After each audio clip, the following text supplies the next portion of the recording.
지난 우리 민주화 과정의 30년을 돌이켜보면 제 각 정부마다 임기 5년 동안의 국정 철학을 담은 그런 슬로건이 있었습니다.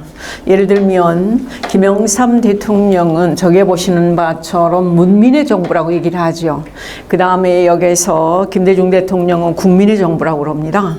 그 다음 나아갔으니 국민 성공시대 그러면 MB 대통령과 그 다음 여기에서 국민 행복시대 그러면 박근혜 대통령이고 마지막 2017년 5월 10일 날 다 아시는 바처럼 인수위원회 없이 바로 출범한 현 정부에서는 임기 5년 동안의 국정 철학을 여기에서 뭐라고 얘기를 했느냐, 여기 보시는 것처럼 국민 주권 시대라고 그랬어요. 근데 우리는 국민 주권 시대 하면 주민 주권 재민에 대해서 너무 잘 알고 있어요. 자, 여기서 제가 다음 페이지, 자, 헌법 제1조 1항에 대한민국은 민주공화국이고 1조 2항에 다 아시는 바처럼 대한민국의 주권은 다 같이 누구에게 있고 국민에게 있고 모든 권력은 누구로부터 나온다? 국민으로부터 나온다는 그런 사실이 분명히 자 헌법 제1조 2항이 여기서 나타나 있기 때문에 문 대통령이 얘기하는 국민 주권 시대에 대해서는 뭐 그건 뻔한 거 아닌가 하는 그런 생각을 가질 수밖에 없습니다. 그런데 이미 다 알고 계시는 것처럼 현 정부는 이제 촛불혁명의 결과 탄생한 그런 정부이기 때문에 자, 지금 이 국민주권 시대라고 하는 것이 무엇인지에 대해서 조금 더 구체적으로 이렇게 설명을 했거든요. 여기 보시는 국민이 다 같이 뭡니까? 시작. 실질적인 주권자이다. 네. 그런데 우리가 살아가면서 일상에서 내가 주권자로서 느끼고 행동하고 실천하는 그런 경우들 그렇게 많지가 않아요. 그리고 제가 많은 이 학우님들에게도 여쭤봅니다.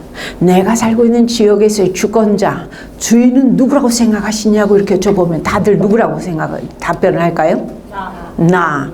이거는 우리 강서구 지금 이렇게 자치분권 대학의 우리 학우님들이니까 나라고 얘기하지. 다른 데는 한참 있다가 저기 청장님, 그 다음 또 한참 있다가 국회의원, 조금 있다가는 어떤 분은 또 동장님 이렇게 얘기를 해요.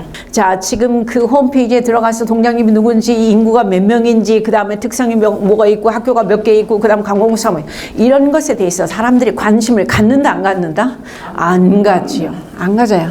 그러다 보니 아까도 말씀드렸던 것처럼 이제 주인으로서의 그런 관심은 거의 없고요.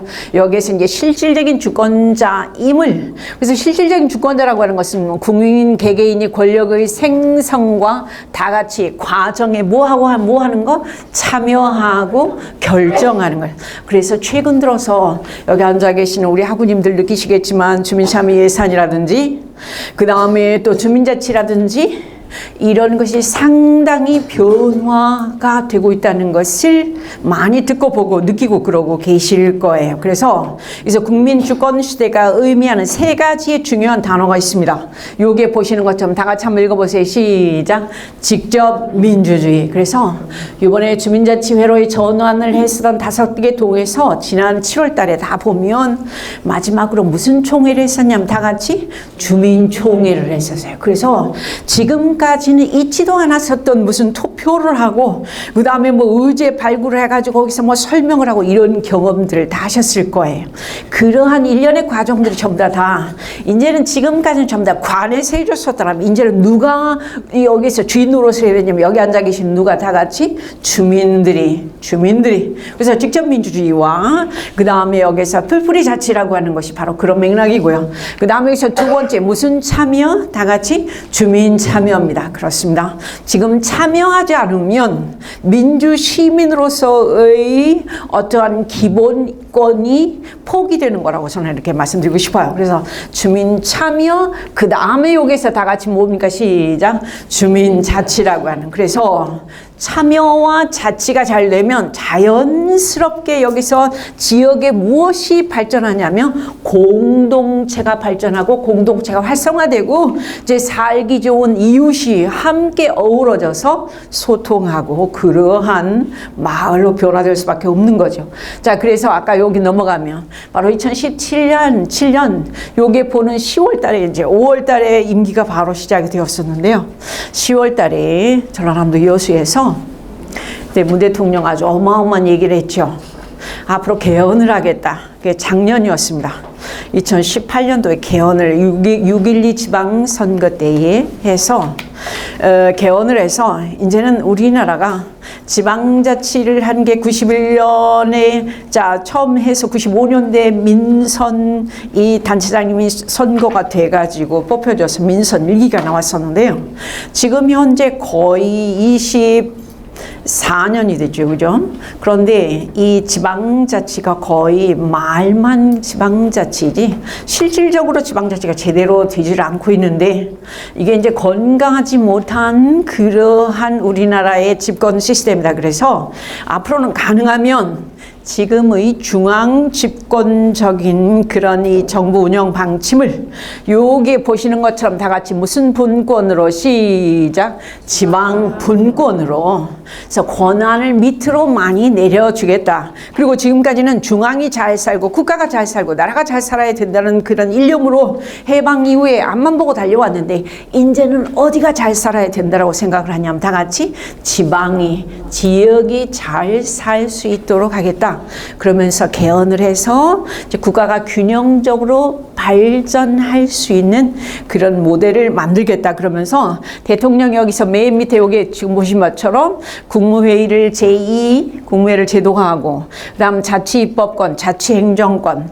그 우리나라 광역의회 같은 데서는 사실은 그냥 거기에서 하는 일이 별로 없잖아요. 행정부에 대한 견제와 감시만 하고 있는데 거기에서도 가능하다면 입법권을 가질 수 있도록 한번 헌법을 고쳐보겠다 등등등 얘기를 했는데 그게 잘 되지를 않았고요. 특히 대통령역에서 무엇을 얘기하냐면 재정분권을 얘기를 했어요. 그래서 지금 현재 저희가 세금을 100원을 내면 국가에다는 얼마를 내냐면 80을 내고 그 다음에 지방 우리 이 강서구에는 얼마가 들어오냐면 20밖에 들어오질 않아요. 그래서 자, 이러한 이 그 국세하고 지방세 비율을 지금 현재 8대2를 지금 개헌을 해서 7대3으로 나중에 임기 말년에는 6대4까지 바꿔보겠다라는 야무진 포부를 이야기를 하면서 권한 또한 이렇게 밑으로 내려주겠다. 근데 우리나라는 사실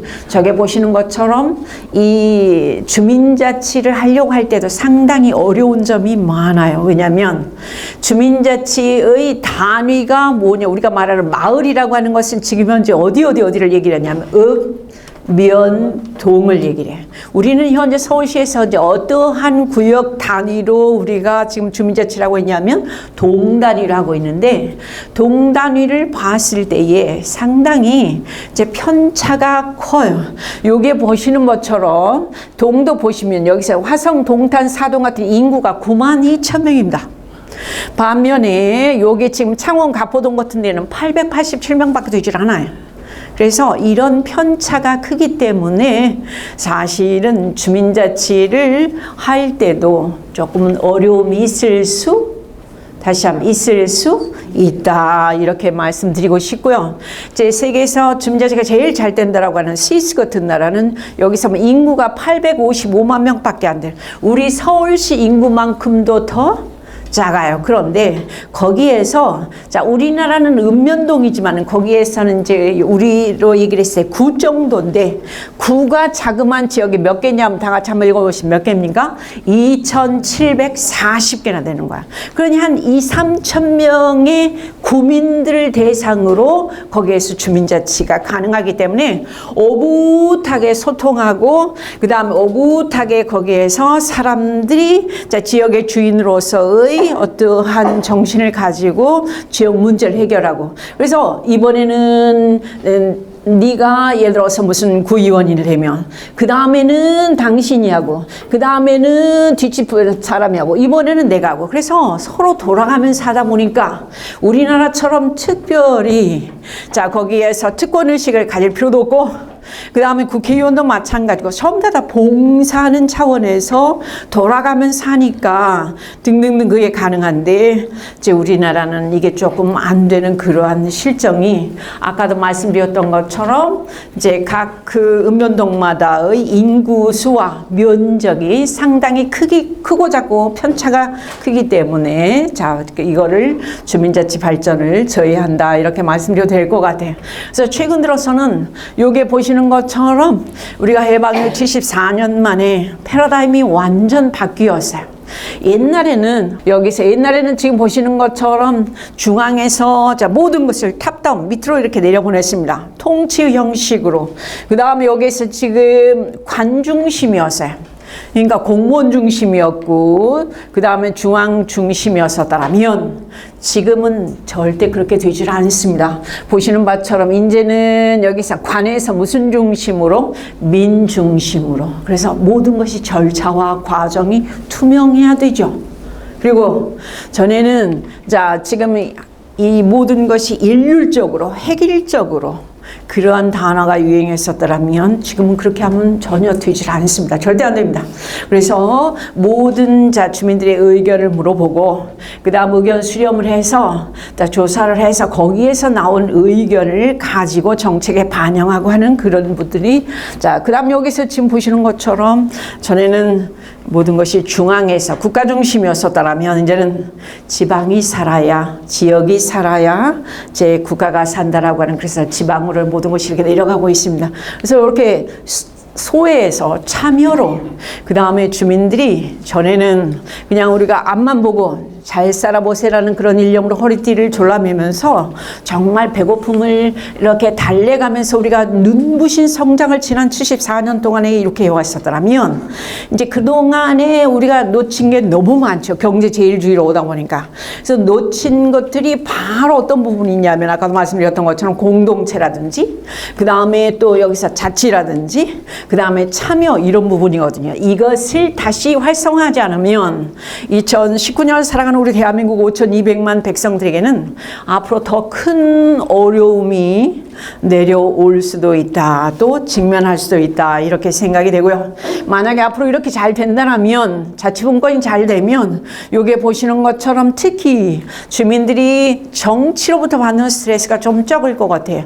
왜냐하면 국가는 완전히 외교, 국방, 안보에만 신경을 쓰면 되고 그 다음에 여기에서 지방분권이 잘 되면 지방에서는 복지, 자치 이런 것에만 신경을 쓰고 그러면 되는데 우리는 다 아시는 것처럼 중앙 사무를 거의 읍면동에서 이렇게 전부 다 위임받아가지고 이렇게 중첩으로 하고 있는 그런 경우들이 많잖아요. 그리고 그러다 보니까 스트레스가 너무 커요.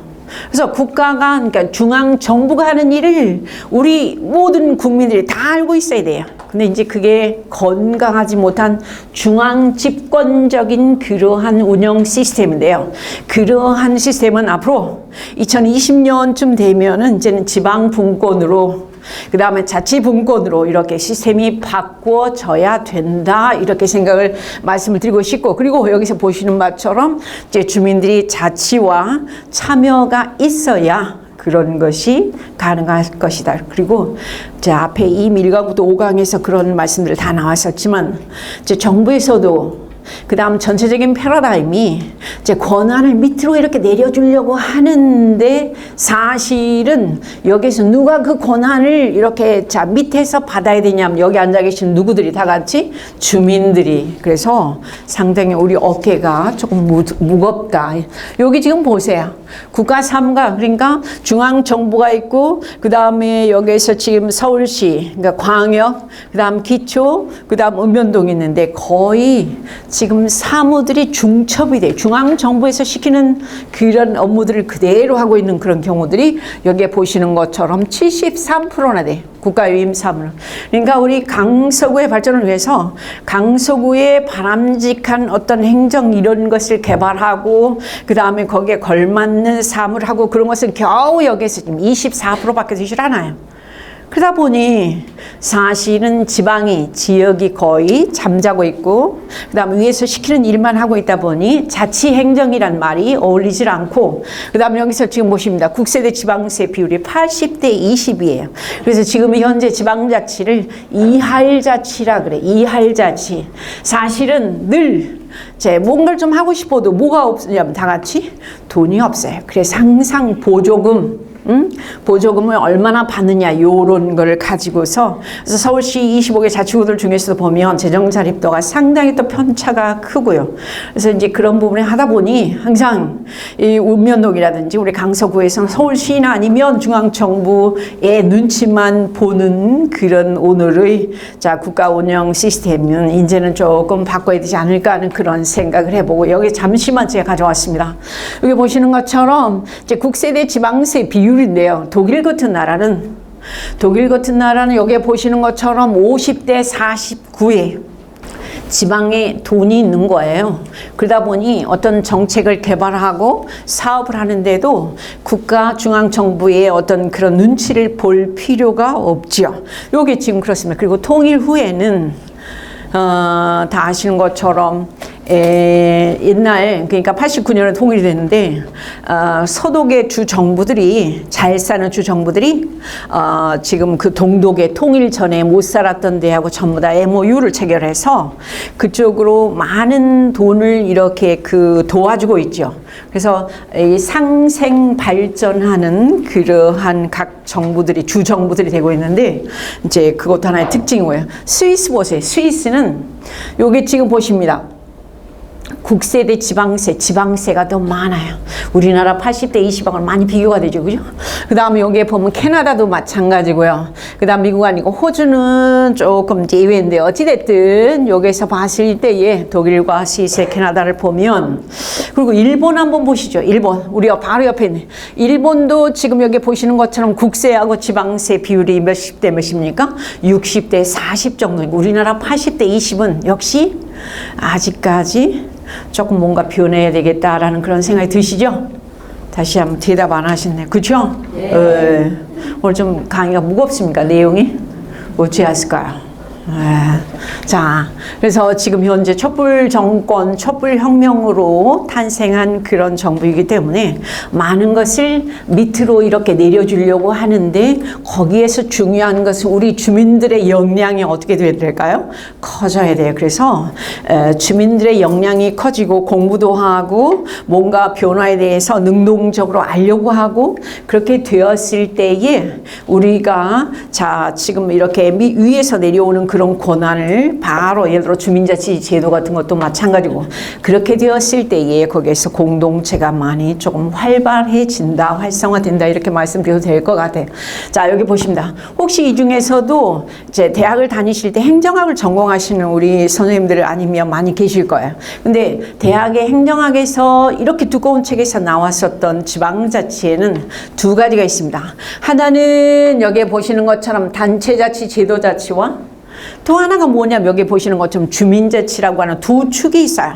그런데 행정학 체계에서 우리가 공부했었던 지방자치라고 하는 것은 오로지 무엇만 강조했느냐 하면 여기 보시는 것처럼 단체자치만 강조했어요.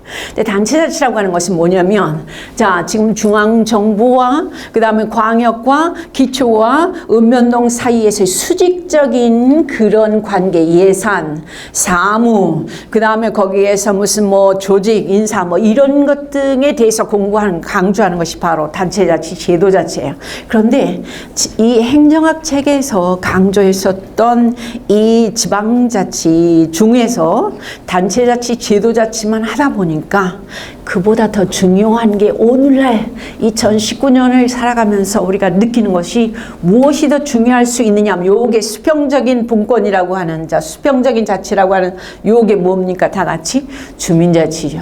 근데 옛날 공부할 때 보면 행정학 체계의 지방자치 중에 주민자치는 거의 생략이 되어버렸어요. 근데 오늘날 살다 보니까 대한민국 국민은 자, 늘 하지만은 매우 부지런하고 정도 많고 아주 지혜롭잖아요.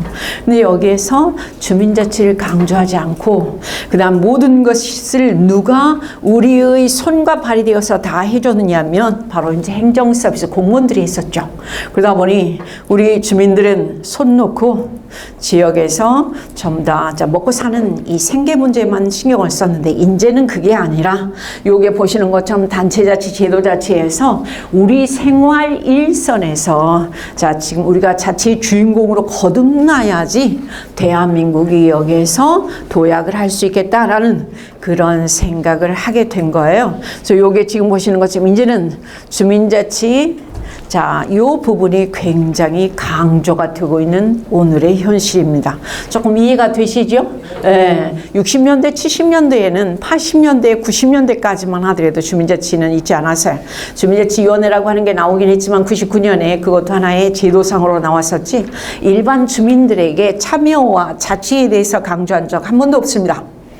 이렇다 보니까 이제 거기서 많은 큰 부분을 놓쳐서 여기에서 결국 우리가 가졌었던 그런 강점이자 장점인 이 공동체라고 하는 것이 완전히 실종되다 보니 사실 참여와 자치가 아무리 강조가 된다고 해도 이제는 처음부터 시작을 해야 되는 거예요. 그런 의미에서 이 자치분권, 그 다음에 참여 자치가 굉장히 강조가 됐다.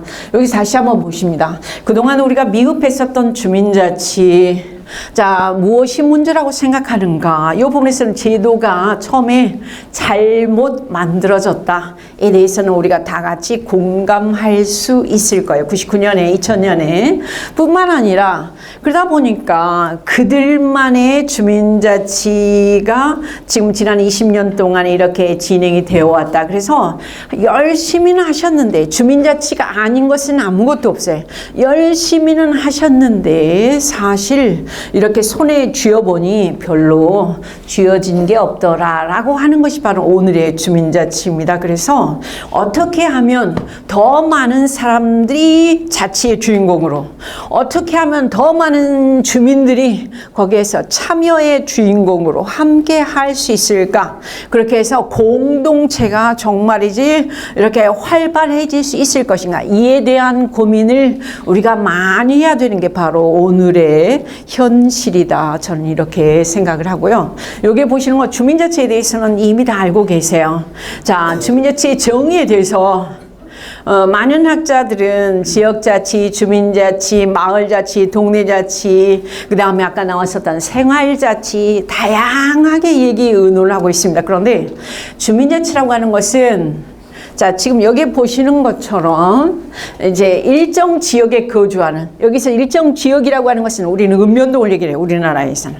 그런데 일정 지역에 거주하는 주민들이 근데 이 주민들은 사실 주민등록만 돼 있지 거기서 주인의식을 가진 주민들이 별로 없거든요. 그래서 오로지 주민들은 내가 살고 있는 그 지역에서 머무는 동안에 어떻게 하면 조금 더 집값이 올라가고 땅값이 올라가고 그 다음에 아파트값이 올라가서 거기에는 관심이 엄청 많이 갔는데 지역에서의 주인으로서의 어떤 참여와 자치의 주인공으로서의 책임을 다하고 그 다음에 거기에서 마을 일에 협조하고 협력하고 이런 부분에 대해서는 관심 갖지 않거든요. 그러니까 이제 자치 역량이 조금 떨어진다 이렇게 말씀을 드려도 될 것 같아요. 우리 강서구 여기 앉아 계시는 우리 위원님들은 아니면 또 여기 앉아 계시는 우리 학우님들은 또 선생님들은 굉장히 자 지금 어떤 그런 역량을 조금 더 함양하기 위해서 이렇게 앉으셔서 공부도 하시고 그런데 자 대다수 주민들은 그렇지를 못하다. 그래서 여기서 가장 중요한 자신들과 관련된 지역의 문제, 지역의 일에 대해서 요게 보십니다. 스스로 결정, 발견을 먼저 하고 스스로 결정하고 그 다음에 여기서 스스로 집행하고 책임지는 그러한 다 같이 민주주의 원리. 그러니까 자치라고 하는 것은 내가 나를 다스리면서 지역에서의 주인으로서의 문제를 발견하고 그것을 해결하려고 하고 책임지는 그러니까 제일 중요한 건 거기서 참여거든요. 참여. 근데 마을 일에 참여를 한다라고 한 그 자체에 대해서 일반 주민들이 별로 관심을 갖지를 않는다는 요것이 가장 큰 문제다. 아까 말씀드렸고요. 그 다음 여기에서 지금 보시는 그렇기 때문에 이 주민자치라고 하는 것은 수의 민주주의라고 여기에 보시는 전에는 동장님 위에서 전부 다 탑다운 방식으로 이렇게 자 내려보냈어요. 근데 지금 그러지 않습니다. 이제 주민자치 현장들이 자 거기에서 오롯이 주민들에게 전달되는 게 예를 들어서 주민총회라든지 자치계획 어떤 그런 수립 아니면 선정 과정을 보면 상당히 민주적인 과정과 절차를 거쳐서 그다음 우리 지난번에 마을총회를 혹시 주민총회를 다녀오신 분들의 느낌을 얘기 들어보면 그래서 참 이렇게 주민자치가 많이 발전했다는 그런 생각을 거기서 많이 이렇게 개진하는 걸 이렇게 봤었는데 그래서 수의 민주주의라고 하는 것은 뭔가 의논하고 토론하고 하는 그러한 민주주의가 이제 지금 주민자치 현장에서 많이 발전하고 있고 그들뿐만 아니라 여러 단체들이 전부 다 힘을 합쳐서 주민자치회가 이렇게 만들어지는 그래서 여기에 지금 보시는 것처럼 주민자치 활성화를 위해서 통해서 분권과 자치가 강화되고 그 다음에 여기에서 예쁘프리 주민자치가 실현되더라 이렇게 말씀을 드려도 될 것 같고요. 주민자치회가 맨 처음에 만들어진 것은 2010년 10월 1일 날 지방행정체제개편에 관한 특별법에 의해서 MB 때였습니다. 주민자치회를 둘 수 있다 이렇게 하고 그 다음에 여기에서 지금 보시는 것처럼 지방자치법 전부 개정안에 지금 현재 지금 계류 중에 있습니다.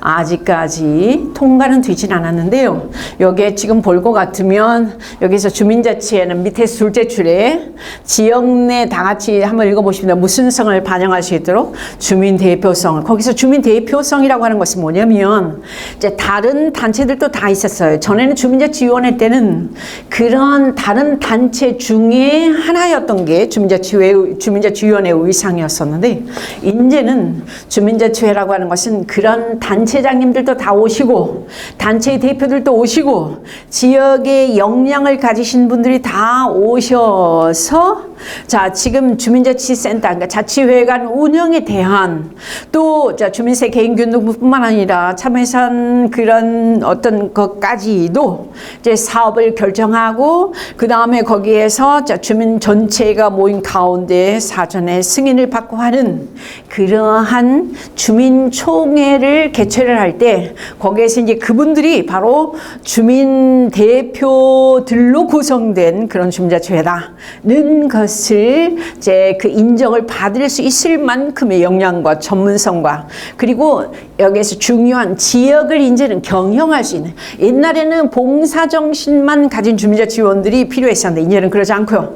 지역을 경영할 수 있는 매니저 역할을 하실 수 있는 그런 분들로 주민자치회가 구성되어야 제대로 어떤 그 의상도 그렇고 그 다음에 자리매김도 그렇고 앞으로 주민자치가 제대로 될 것이다 이렇게 얘기를 하지요. 그래서 지금 현재 2019년 현재 행안부에서 하고 있는 주민자치형 공공서비스를 이렇게 볼 것 같으면 자 여기에서 이렇게 읍면동 기능전환 김대중 대통령 때 했다가 그 다음에 여기에서 2010년에 주민자치회를 둘 수 있다라고 아까 그 다음에 여기서 2013년에 이제 전국에 31개 읍면동을 비롯해서 2016년에 자 18개를 추가를 해서 지금은 현재 보면 전국의 주민자치회로의 전환이 상당히 발빠르게 아주 많은 읍면동들이 주민자치회로의 전환이 되고 있는데요. 그러니까 제도가 변화 중에 있다 이렇게 생각하시면 될 것 같아요. 그래서 여기 보시는 것처럼 이제 주민자치회 모형이라고 하는 것은 다시 한번 여기서 주민총회가 있고 그 전에 여기서 주민자치회가 각 분과위원회가 열린 분과위원님들까지 다 만들어져서 저렇게 이렇게 되고 있고 지금 5개의 동들이 주민자치회로 전환해서 주민총회까지 우리 강서구에서 다 끝난 것으로 알고 있습니다. 그래서 이제 내년도에 사업계획을 수립을 해서 진짜 그 사업 예산을 배정을 하고 그 다음에 거기에서 실질적으로 주민자치위원님들이 거기에서 주인이 돼서 이제 책임을 질 수 있을 만큼의 일들을 이제 하셔야 되는 그런 바로 그런 상황으로의 전환 과정이 있는데 그게 만만치 않은 작업이죠. 그 부분에 대해서는 다 알고 계실 거라고 보고요. 그래서 주민자치회가 이제 구성이 될 때 가장 중요한 것은 주민자치회 우리 각 50명씩 각 5개 동에서 지금 현재 구성이 됐습니다. 그 다음에 여기 지금 보시는 것 자치 계획을 수립을 해서 그 다음에 여기서 주민총회에서 5개 동들이 전부 다 자, 지금 그거를 완료한 그러한 상태이고요. 그 다음에 여기에서 지금 이 풀뿌리 주민자치를 강화하기 위해서 행정은 어디까지나 도와주는, 지원해주는, 그리고 행정이 전에는 이렇게 보면 끌어가게 되는데 여기서 뒤에서 지원해주는 그런 입장으로, 그 다음에 여기에서 지금 보시는 것처럼 주민대표기구인 주민자치회는 어디까지나 이제 일을 할 때 공공성, 마을에 있는 그런 공공성, 다다익선을 위해서 일을 할 수 있도록 이제 주민대표들로 구성된데, 그렇기 때문에 이제 의회하고 조금 충돌이 있을 수 있다라고 생각하는데, 저는 그렇게 보진 않고, 의회는 행정에 대한 감시 견제 기능이 주라면, 그래서 아마 우리 조례에도 의원님들이 주민자치회로 이미 다 들어와 계시는 걸로 알고 있습니다. 그래서 서로 상부상조하는 지원하는 그런 체계로 존재한다, 이렇게 생각하시면 될 것 같고요. 그 다음에 여기서 지금 보시는 것처럼 이제 삶의 질의 향상과 공동체 가치를 회복하기 위해서, 사실 요즘에 이웃이 다 실종돼 있잖아요.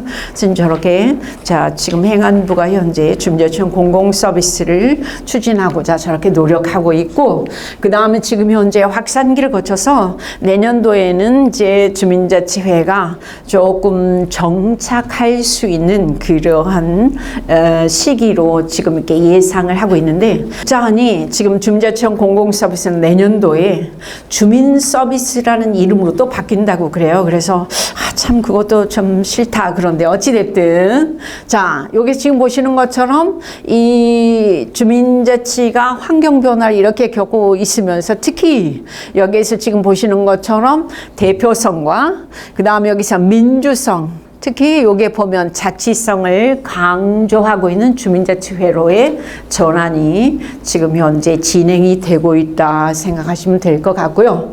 그 다음에 경기도의 경우는 남경필 지사가 계셨던 그런 그 때이기 때문에, 그때 따복 공동체의 사업하고 지금 이재명 지사하고는 분명하게 차별화가 조금 안 되고 있어요. 그러니까 지금 현재 경기형의 주민자치회가 개발 중에 있습니다. 아직까지 조금 정치적으로 어렵기 때문에 그게 이렇게 바깥 세상으로 못 나오고 있는데요. 자, 저게 보시는 것처럼 그러고, 그 다음에 여기는 충남형이고, 그 다음에 여기서 전국적으로 회의 모델 중에서 가장 신뢰받는, 그리고 가장 잘 되었다라고 하는 그런 것이 여기에 보시는 것처럼 세종형이에요. 세종형인데 특히 여기에서는 어떤 것이 나오냐면, 여기 보시죠. 자, 자치분권 특별회계를 위해서, 그러니까 자치분권 특별회계를 159억을 여기서 책정을 해놨어요. 159억을 세종시에서는. 세종시는 다 아시는 것처럼 서울시가 재정자립도가 80.2% 정도 된다라면 세종시는 한 73% 정도 돼요. 엄청 재정 자립이 잘 돼 있으니까 159억을 여기에다가 줘도 별 문제가 없을 가능성이 큰데, 그 다음 요 밑에입니다. 주민자치위원들은 언제든지 와서 여기에서 지금 공부를 할 수 있는, 역량 강화를 할 수 있는 요게 지금 시민주권대학이 이렇게 있고요. 그래서 세종형의 지금 그런 우수한 정책이 이제 다른 시군구에서도 다들 벤치마킹을 하고 있는데 그렇습니다. 그래서 요게 지금 아까 말씀드렸던 요 자료가 그거예요. 지금 현재 주민자치회는 지금 보시는 거 3,510개 읍면동 중에서 2018년까지 122개 읍면동이 주민자치회로 전환을 끝냈고요. 그 다음에 여기서 올해 약 한 450개의 읍면동이 주민자치회로 전환을 했습니다. 서울도 약 한 100 몇 개 되죠. 그죠? 그 다음 이제 내년도 여기에 보시는 거죠. 2020년도는 549개 정도의 읍면동이 주민자치회로 전환이 되고 있어요. 물론 이게 숫자가 많다고 그래서 주민자치 전환이 빠르다고 해서 그게 좋아할 일은 아닌데, 일단 제도가 저렇게 변화 중에 있다 생각하시면 됩니다. 이해되시죠? 네. 조금 너무 무거워서, 근데 경기도가 조금 속도가 느립니다. 경기도가 읍면동이 참 많은데요. 564인데도 좀 느리고, 네. 자, 우리 강서구의 주민자치회 전환을 제가 한번 살펴봤더니, 저게 지금 5개의 읍면동에서, 자, 지난 4월 24일 날 발대식을 거쳐서, 그 다음에 7월 10일부터 23일까지 전부 다 주민총회를 다 끝나더라고요. 그래서 여기 지금 보십니다. 여기까지는 우리 주민자치에 대해서 공부를 했었다면 앞으로 15분 동안 우리가 이제 공동체에 대해서 공부를 해봐요. 우리가 공동체라고 하는 것은 두 사람 이상의 조직체인데 혈연이든 아니면 지연이든 뭐 우정이든 가장 기본적으로 우리가 이제 가정을 일컬어서 우리가 가족 공동체라고 합니다. 그 다음에 가장 대표적으로 무슨 뭐 기업 공동체도 있고요. 그 다음에 군대 공동체도 있을 것 같고 또 무슨 공동체가 있을까요? 뭐 교회, 그 다음에 마을, 그 다음에 붙이면 다 공동체가 되는 것이 이제 사실이에요. 근데 사실 우리가 옛날 농본주의 시대 때만 하더라도, 그러니까 1960년, 70년대 이전만 하더라도 우리가 남이 아니라 이웃이 마을에서 시족들로 전부 다 어떤 도시라는 것이 그때는 발달되지 않았었기 때문에 한 번 태어나면 부모 옆에서 큰아들, 둘째아들, 셋째아들 전부 다 집에서 뭐 3년은 같이 사는 게 의례였고요. 그 다음에 마을에서 여기서 자 지금 분가를 시켜가지고 거기서 이제 바로 옹기종기 모여서 살았었던 공동체 마을, 공동체 사회가 아주 익숙했었다라면 갑자기 이렇게 도시화가 진행이 되고 그 다음에 산업화가 진행이 되다 보니까 지금은 효라는 문화도 그 다음에 무슨 뭐 제사, 제례 이런 것도 굉장히 낯선 단어로 이제 우리 사회에서 멀어져 가고 있어요. 그러다 보니 여기 지금 보시는 것처럼 앞으로 10년 후에는 빅데이터를 보니까 여기서 저출산 고령 사회가 그러니까 2029년만 되면 앞으로 10년 후만 되면 이제 저러저러 문제들이 우리 대한민국에서 가장 크게 정말 우리를 위협하는 그런 내용들일 것이다라고 이제 많은 학자들이 의견을 하고 있습니다. 근데 한번 생각해 보시죠. 요즘에 우리 사회가 얼마만큼 바꾸고 있는, 변화되고 있는지. 혹시 20년 전에 대한민국을 한번 상상해 보셨어요? 이제 1999년 어떤 일이 있었을까요? 1999년에는 이런 SNS가 있었을까요? 아니면 휴대폰이 있었을까요? 없었을까요? 있었어도 모토로라 이만큼 큰 거 해가지고 뭐 엄청 값도 비싼 거. 그때만 하더라도 일반적인 게 여기에다가 자 뭐가 뜨르르 해가지고 이렇게 뭐냐면 다 뭐였습니까? 삐삐였어요. 삐삐. 99년에 아직까지는 우리 각각의 집에 이제 PC가 막 그때 99년, 2000년도에 이제 보급이 되죠. 그때 혹시 286 들어보셨어요? 386, 486, 뭐 모뎀, 그때가 그때. 그래서 전화 오면 그냥 인터넷이 되다가도 그냥 다운돼 버렸던 게 바로 99년, 2000년. 우리 2001년 이때 이제 우리가 가정으로 PC가 상당히 많이 보급이 됩니다. 2002년. 그러니까 IMF가 97년, 98년 넘어가서 2001년 요때가. 그래서 이제 그렇게 그러니까 지난 20년 우리가 돌이켜 보면 엄청난 속도로 발전해서 그 옛날에는 다 기억하실지 모르겠어요. 2000년대 초반은 되더라도 우리가 놀러 가려면 어디 여행 가려면 제일 먼저 뭘 챙겼었었죠? 24판짜리 36판짜리 뭘? 카메라, 그죠? 대답 안 하시네. 그죠? 근데 요즘 누가 카메라 챙겨요? 안 챙기잖아요. 요즘 뭐 띡띡띡 전부 다 휴대폰으로 찍으니까. 그래서 그렇게 세상이 변화하고 있는데, 자, 저렇게, 자, 다시 한번.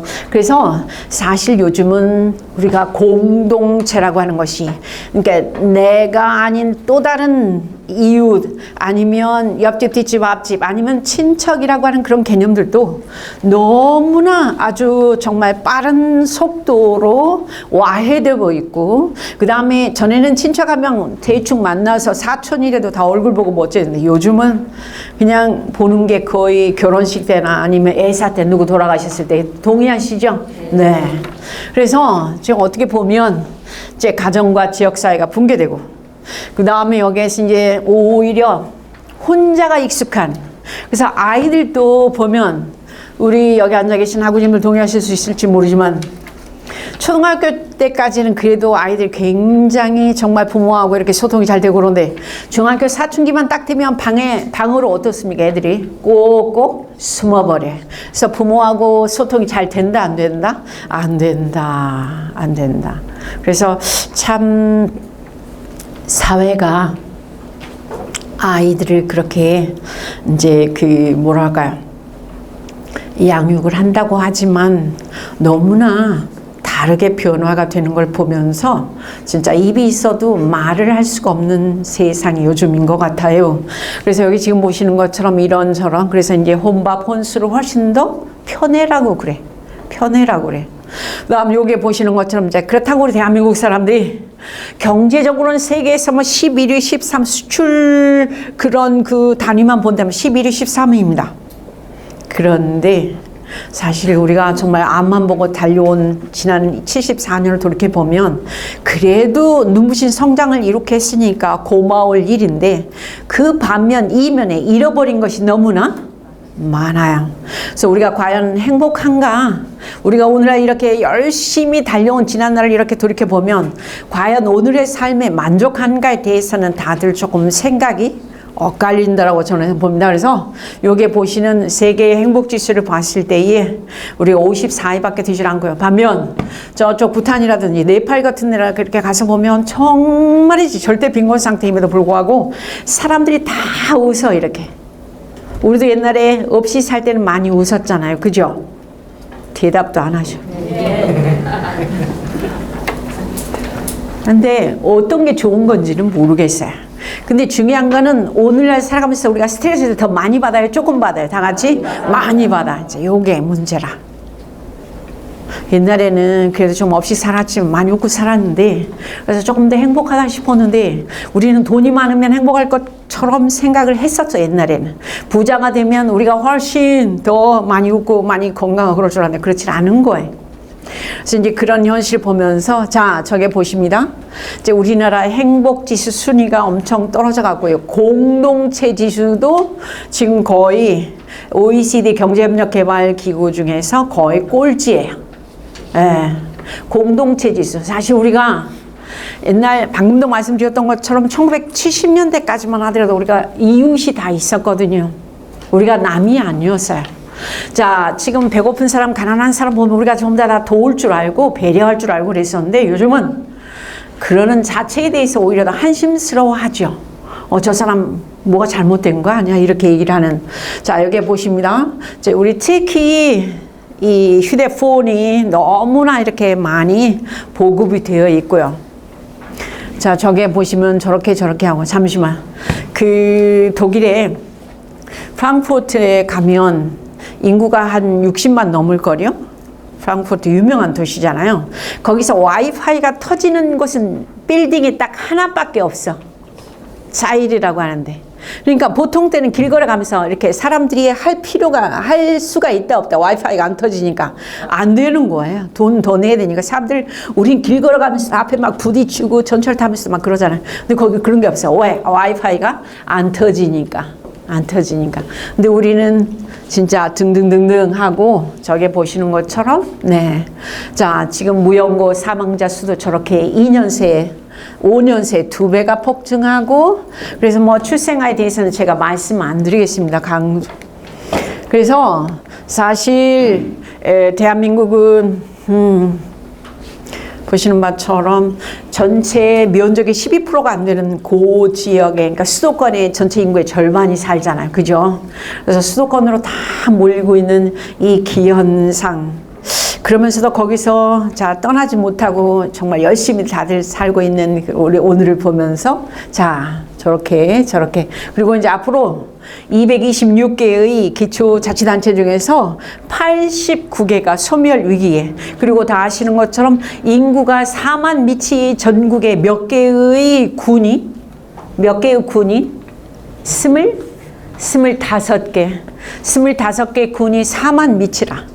그러니까 아까 화곡 제1동 같은 게 5만 4천 명인데 비해서 거기보다 더 인구가 작은 데가 전국에 25개 군이에요. 너무나 안타깝죠. 동의하시죠? 대답 안 해요. 그렇죠?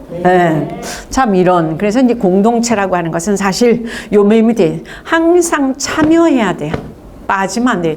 전부 다 가족처럼 느껴지는걸요. 그러니까 주민자치가 잘 되면 우리 마을에, 우리 동네에, 우리 동의 모든 사람들에 대해서 관심을 가지고 그 다음에 참여하면서 그 다음에 여기에서 이제 이웃에 대해서 배려하고 특히 소통과 대화를 통해서 문제가 발견될 때마다 그것을 스스로 해결하려고 해요. 그러니까 따져보면 이 자치와 그 다음에 주민자치와 이 공동체는 뗄래야 뗄 수 없는 불가분의 관계에 있다 이렇게 생각하시면 틀림이 없을 것 같아요.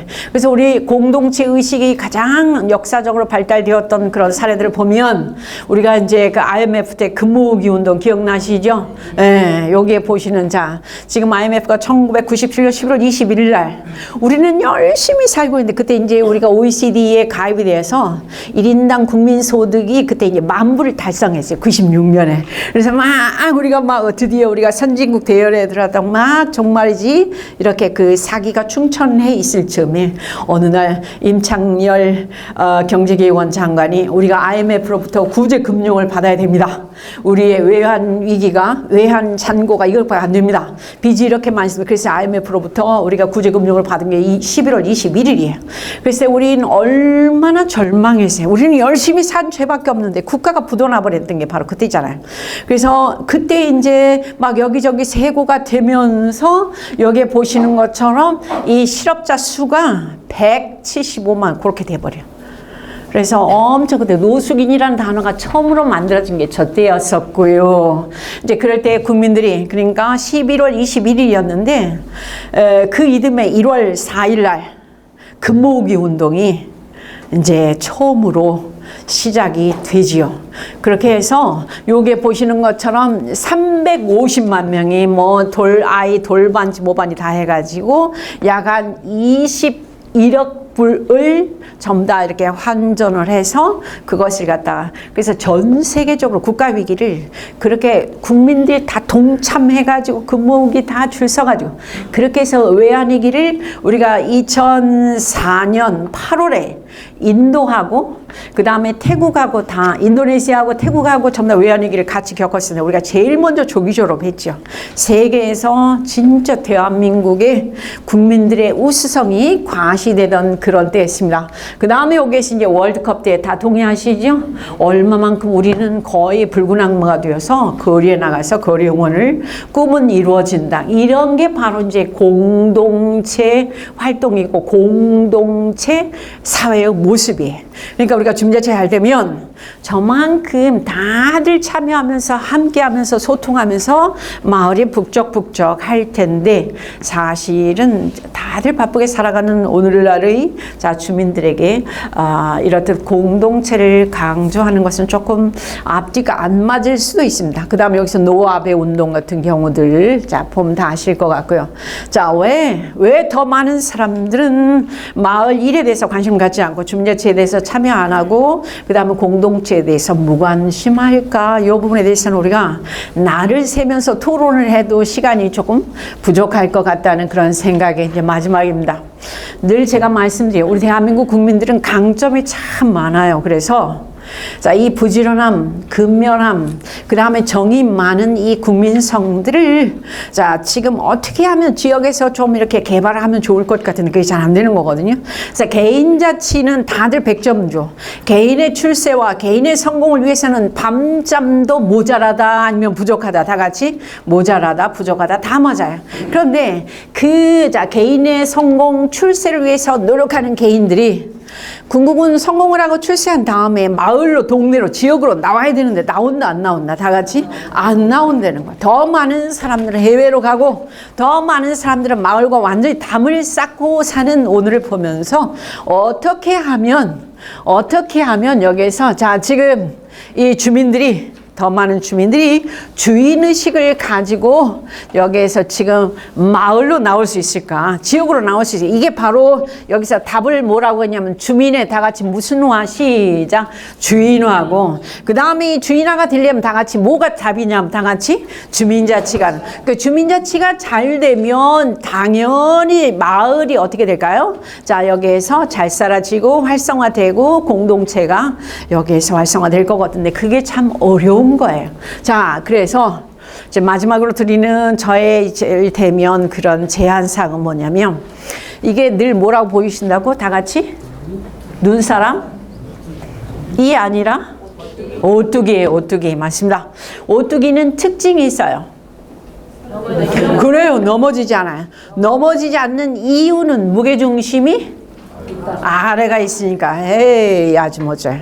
그래서 무게중심이 아래가 있다는 것은 바로 우리 대한민국을 보았을 때에 전에는 상체가 고도 비만해가지고 너무나 지금도 그런 경향 없진 않죠. 그럴수록 우리 지역에서 살고 계시는 주민들이 이제는 공부해서 그 다음에 지역의 주인으로서 제대로 된 시각을 가지고 그 다음 자치 마인드를 가지고 공동체 의식을 가지고 주인 역할을 잘 한다면 무게중심이 어떻게 더더욱 아래로 쫙 내려올 텐데 그게 없다면 아무리 위에서 더 많은 거를 내려주려고 해도 자, 되지 않은 거다. 자, 전에는 사고기 많으면 배가 어디로 간다 그랬어요? 산으로 간다 그랬어요. 요즘은 사고기 많으면 숫자가 더 많으면 어떻게 됩니까? 누구는 구글하고, 누구는 네이버하고, 누구는 다음하고, 누구는 카톡하고, 누구는 김씨, 뭐 다 해서 자, 지금은 가장 빨리 갈 수 있는 게 요즘 세상이에요. 동의하시죠? 네. 그러기 때문에 자, 우리가 알고 있는 것을 여기서 머리는 다 끄덕끄덕 하는데 여기서 가슴까지 오는데 실천하는 데는 굉장히 오래 걸릴 수 있어요. 그래서 마을에서 주인으로 어떻게 사실 것인가, 어떻게 공동체로 활성화시킬 것인가에 대해서 한번 고민해보는 그런 시간이 되셨으면 좋겠다라는 그런 생각과 함께 마지막으로 안창호 선생님의 자, 지금 주인인가 손님인가 하는 그런 시. 자, 식당을 갔을 때 방석 주세요 하는 사람은 손님이에요, 주인이에요? 손님이에요. 여기 있어요. 방석을 주는 사람은 주인이에요.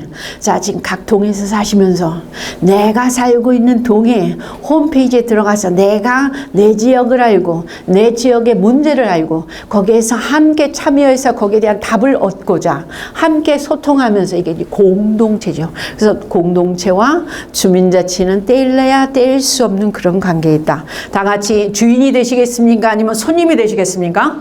주인이 되시겠다는 그런 의지로 오늘 자, 지금 수요식에 오셨으니까 다시 한번 고민해보는 그런 이제 자리가 되었으면 하는 바람으로 저는 여기서 자, 질의응답 3분 남았어요.